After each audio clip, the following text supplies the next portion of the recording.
Le pays là qu'on appelle la France, l'impérialisme français, dans sa sauvagerie et sa barbarie, dans son satanisme, a éliminé Sankara. Ils ont dansé, non? Bien évidemment. Parce que certains se disaient que voilà. la révolution est terminée. Très bien. Du point de vue court-termiste, oh, ils ont dansé.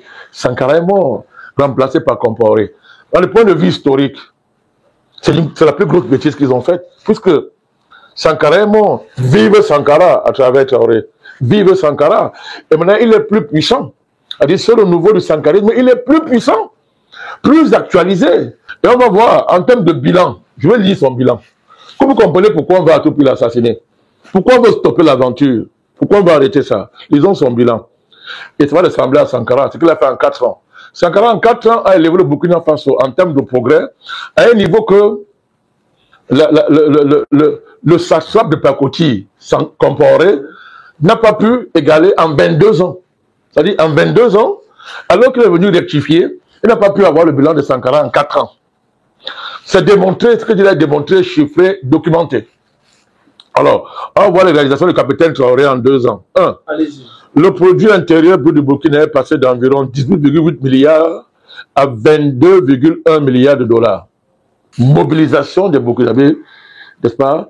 Et il est mis en travail par le charisme du président Traoré, qui fait la vraie politique, à savoir donner un élan, susciter de la conscience, la vraie politique, donner un élan, imprimer une direction, susciter de la conscience et redonner l'espoir aux gens qui se mettent au travail parce qu'ils se sont réconciliés avec l'expérience, avec l'espérance d'un monde, d'un futur nouveau dans un pays où l'espérance était morte. Dans un pays où depuis Sankara, l'espérance a été tuée. D'abord par la Pakoti qu'on appelle Compaoré et tous les faux présidents élus qui sont arrivés là-bas au pouvoir et qui étaient tous les petits domestiques de la France. Donc, le président Traoré, désormais, après Mugabe, son charisme touche après Kadhafi, c'est-à-dire les voix fortes, après les Nkrumah, après la lignée de nos héros qui parlaient fort, qui avaient un discours africain global, qui parlait au nom de l'Afrique. Il y avait une parole à travers laquelle tous les Africains se reconnaissaient et qui était incarné par ces grandes figures. Ça s'est arrêté avec le président Gbagbo, etc. Mais après que nous ayons relancé ce combat-là, vous avez un chef d'État qui incarne ça. Et quand ils parlent, on dit voilà l'Afrique nouvelle. On le reconnaît. Quand on le voit, on voit l'Afrique qui vient, l'Afrique nouvelle. C'est insupportable pour les Occidentaux. C'est insupportable pour l'État yankee. Donc pour vous, la figure... Attendez, l'État yankee, c'est-à-dire l'État yankee... Ce n'est que l'homme des choses à venir pour vous. Oui, bien sûr. Le meilleur, c'est l'Afrique qui vient. Il n'a que 35 ans. Et il est dans une dynamique d'invention d'une véritable démocratie panafricaniste, qui ne se manifeste pas par la friperie démocratique. Friperie démocratique, démocratie néocoloniale, avec des partis vendus et corrompus, mais par une nouvelle conscience historique qui émerge et qui va déboucher sur des modalités opérationnelles constituées par une nouvelle classe politique, par l'invention de nouvelles organisations sociopolitiques, etc., dans le cadre d'une économie de la Renaissance panafricaniste. C'est ce projet qui fait peur aux Occidentaux, c'est ce projet que le président Poutine a capté. Quel est le crime que Poutine a commis? Est-ce le président Poutine qui a empêché aux Français occidentaux de capter ça, de se réconcilier avec ce vent nouveau panafricaniste? Est-ce que Poutine a interdit à quelqu'un dans le monde de soutenir le combat panafricaniste, de soutenir la nouvelle dynamique africaine? Il n'a pas interdit. Des vieux colons, des réactionnaires sont incapables, ossifiés par leur crime ininterrompu, sont incapables d'épouser le vent nouveau qui souffle sur le monde et sur l'Afrique. Et donc, ça aurait l'une des incarnations les plus puissantes. Les amis, bonjour. Vous avez regardé déjà ce qui s'annonce là. C'est un bilan chiffré de Ibrahim Traoré, le président burkinabé, dans les 2 dernières années depuis qu'il a pris le pouvoir au Burkina Faso. C'est un bilan, on ne peut pas vous expliquer tout simplement. Il faut l'écouter, il faut suivre ce que ce politicien camerounais est en train de exposer, d'étaler en ce qui concerne Ibrahim Traoré. Je vous laisse suivre jusqu'à la fin et dites-moi ce que vous en pensez. C'est tout simplement un bilan élogieux du président Ibrahim Traoré. L'Afrique qu'on aime voir, l'Afrique qui tient à ses promesses, l'Afrique qu'on doit respecter. Bon visionnage. Par Sankara, Ibrahim Traoré. Donc, vanité des vanités. La leçon spirituelle qui devait réconforter tous les Africains et booster puissamment notre engagement, devenir encore même, nous rendre encore plus radicaux. C'est ça qui est devant nous, que à chaque fois qu'on va tuer une cause juste en éliminant celui qui l'incarne, on a différé son retour et il reviendra encore de manière plus puissante. C'est ça la leçon spirituelle. Et on espère que les impérialistes vont le comprendre, s'ils peuvent le comprendre, parce qu'ils sont maudits. Ils vont le comprendre. C'est ça qui est en train de se passer là.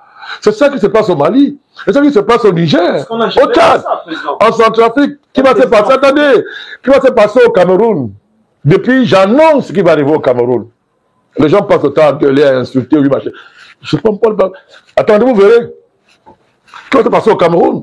Donc, au Cameroun, il y aura cette renaissance de Oumniobé, de Wandje, des Moumiers, d'une dimension que les gens ne vont même pas imaginer. Parce que c'est la loi géospirituelle de la géopolitique. C'est la loi géospirituelle de l'histoire. Voilà pourquoi l'impérialisme français est dans l'hystérie.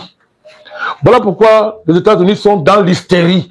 Le président Donald Trump et l'appareil impérialiste américain incapable de lire l'événement qu'on appelle Ibrahim Traoré, qu'on appelle l'AES. Et ils vont se fourvoyer et se fourvoyer davantage. J'ai voulu insister sur cette dimension géospirituelle que les gens comprennent. C'est Sankara qui est devant vous là. En termes d'idéaux, c'est Sankara. En termes de manière de fonctionner, c'est Sankara. En termes de projection personnelle, c'est Sankara. Pourquoi vous voulez encore le plus? Sankara est là. Et on va voir, en termes de bilan, je vais lire son bilan. Vous comprenez pourquoi on va à tout prix l'assassiner. Pourquoi on veut stopper l'aventure. Pourquoi on va arrêter ça. Lisons son bilan. Et ça va ressembler à Sankara, ce qu'il a fait en 4 ans. Sankara, en 4 ans, a élevé le Burkina Faso en termes de progrès à un niveau que le satrap de Pakoti, Compaoré, n'a pas pu égaler en 22 ans. C'est-à-dire en 22 ans, alors qu'il est venu rectifier, il n'a pas pu avoir le bilan de Sankara en 4 ans. C'est démontré, ce que je l'ai démontré, chiffré, documenté. Alors, on voit les réalisations du capitaine Traoré en 2 ans. 1. Le produit intérieur brut du Burkina est passé d'environ 18,8 milliards à 22,1 milliards de dollars. 2 ans. 2.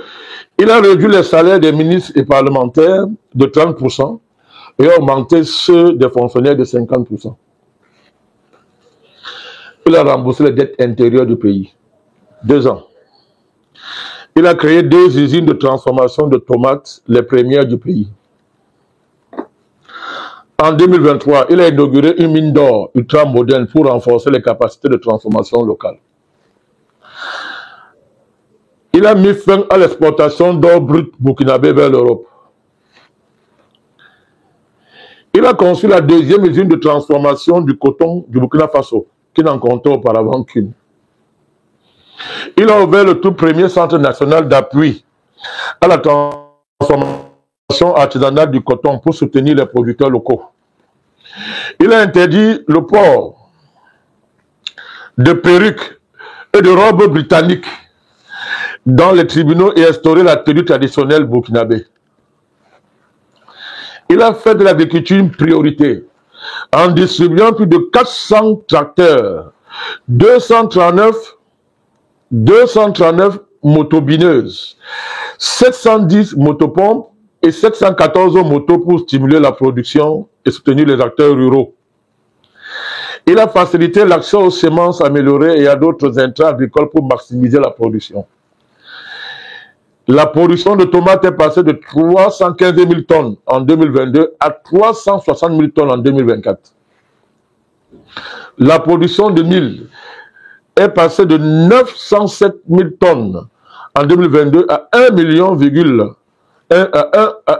million de tonnes en 2024. Ce qui lui a permis de dire à Poutine, qui avait promis de l'aide, n'est-ce pas, de fournir l'aide céréalière au Burkina Faso. Il a dit non, on n'a pas besoin parce que, comme je t'avais promis, monsieur le président, qu'on va rattraper, on va couvrir le déficit de production à la matière, ça a été fait.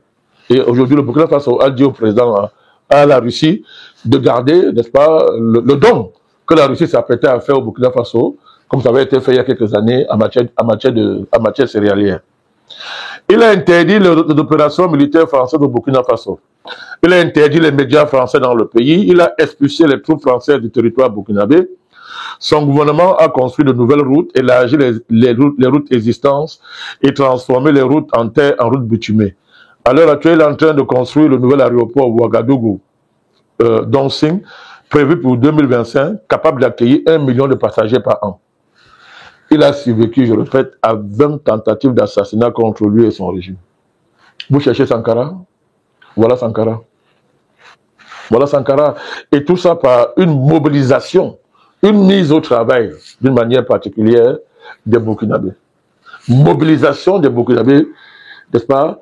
Il est mis en travail par le charisme du président Traoré, qui fait la vraie politique, à savoir donner un élan, susciter de la conscience, la vraie politique, donner un élan, imprimer une direction, susciter de la conscience et redonner l'espoir aux gens qui se mettent au travail parce qu'ils se sont réconciliés avec l'expérience, avec l'espérance d'un monde, d'un futur nouveau dans un pays où l'espérance était morte. Dans un pays où depuis Sankara, l'espérance a été tuée. D'abord par la pacotille qu'on appelle Compaoré et tous les faux présidents élus qui sont arrivés là-bas au pouvoir et qui étaient tous les petits domestiques de la France. Parce que l'anti-impérialisme primaire va conduire à la défaite. Notre démarche va conduire à la victoire. Les gens le verront dans les années qui viennent au Cameroun. Ils le verront. Donc, pour terminer cette phase, j'étais en train de dire que les Occidentaux sont effrayés, la France, les Occidentaux, les Américains sont effrayés par cette nouvelle dynamique et ils veulent donc détruire ça, le stopper. Je veux insister, je veux donner une information capitale.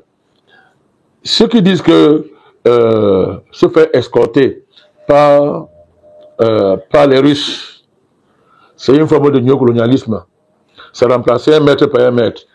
Que disait-il du fait que, alors qu'il se rendait en Russie, l'avion du président Traoré a été attaqué par des avions français et américains?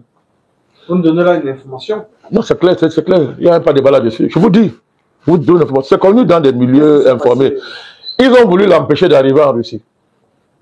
D'ailleurs, il n'est pas le seul. Le président slovaque, le président hongrois a connu ça. Donc, ils ont voulu l'empêcher. Ils ont voulu l'empêcher d'arriver en Russie.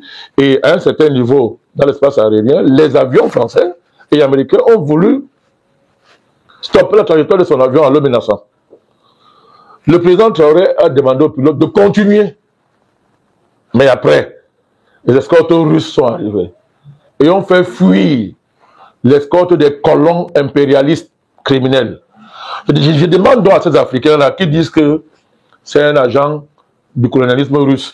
Si on l'avait empêché d'aller en Russie, même si on avait attaqué son avion, qu'est-ce qu'ils auraient dit? Ils auraient dansé en disant que voilà, un dictateur est tombé, un antidémocrate est tombé.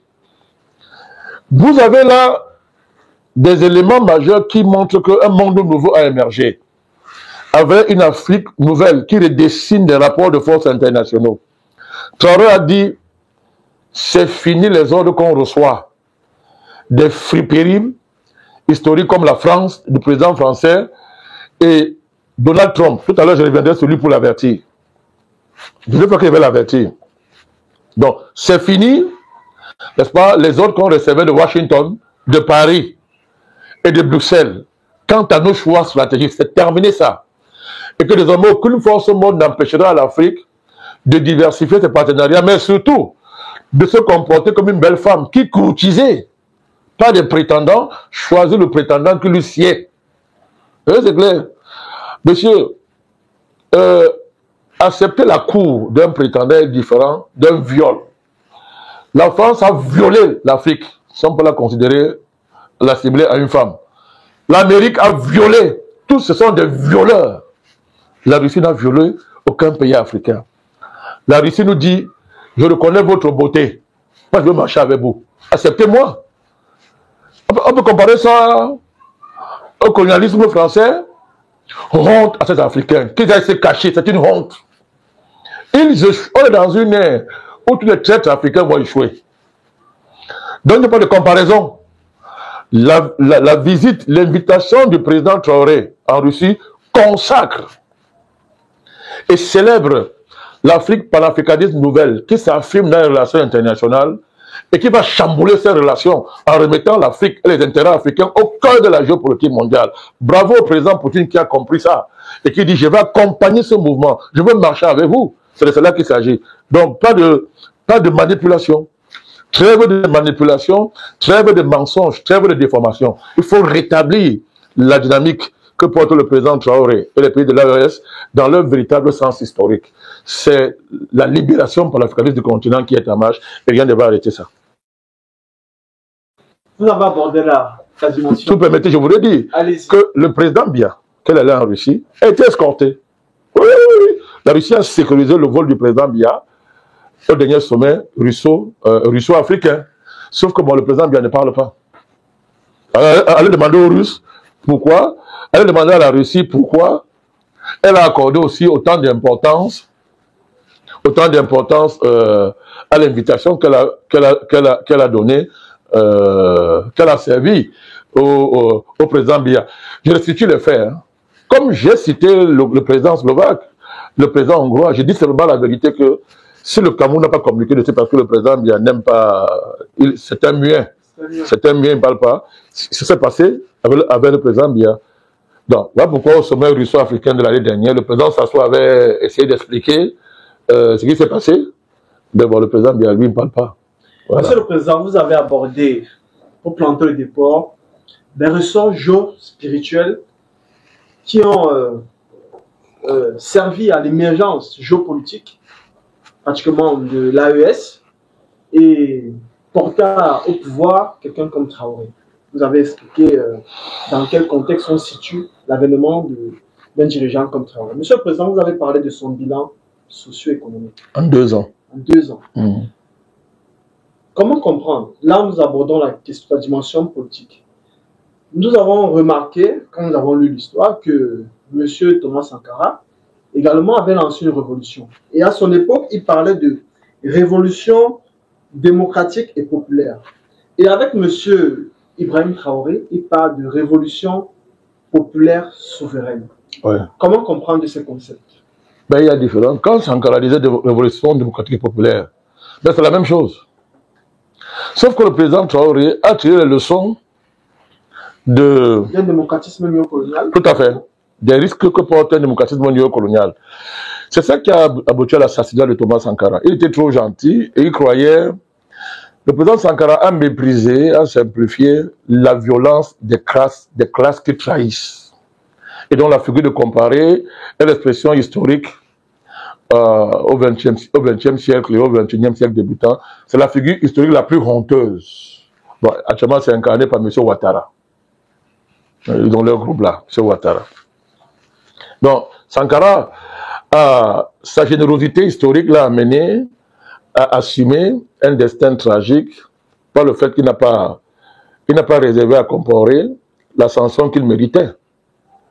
C'est ça qui s'est passé. Pourtant, on le voyait venir. Et on a vu très bien la valeur de ce démocratisme-là quand Compaoré arrive au pouvoir. Au nom de la rectification, il est arrivé, il a fait pire que Sankara. Lui, on a vu la valeur de la démocratie, c'est Compaoré.